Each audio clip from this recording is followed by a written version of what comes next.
Lost and Found by Oliver Jeffers.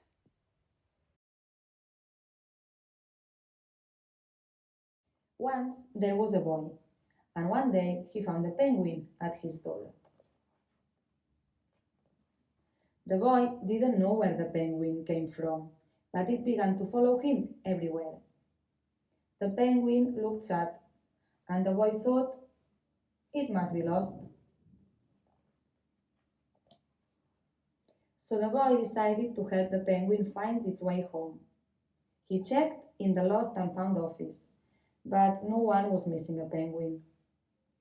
He asked some birds if they knew where the penguin came from, but they ignored him. Some birds are like that. The boy asked his duck, but the duck floated away.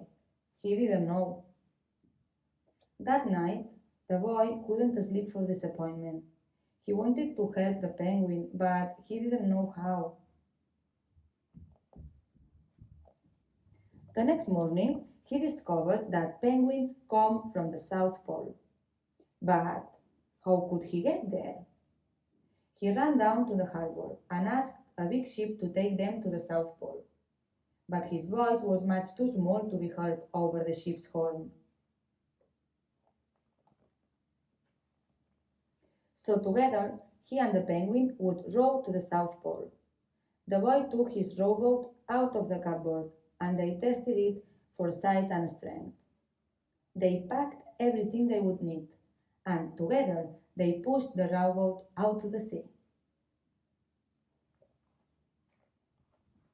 They rowed south for many days and nights, with the boy telling stories all the way. The penguin listened to everything that the boy said.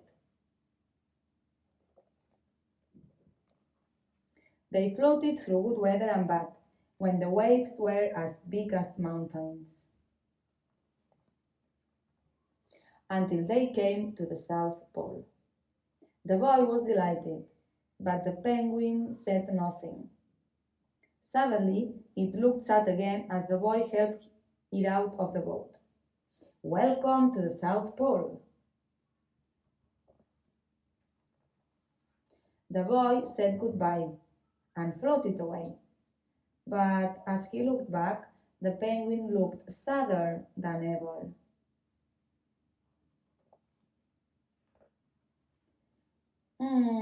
It felt strange to be on his own. And the more he thought, the more he realized he was making a big mistake. The penguin wasn't lost. He was just lonely.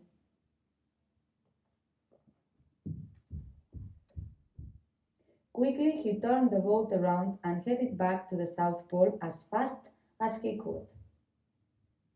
At last, he reached the pole again. But where was the penguin? The boy searched and searched, but he was nowhere to be found.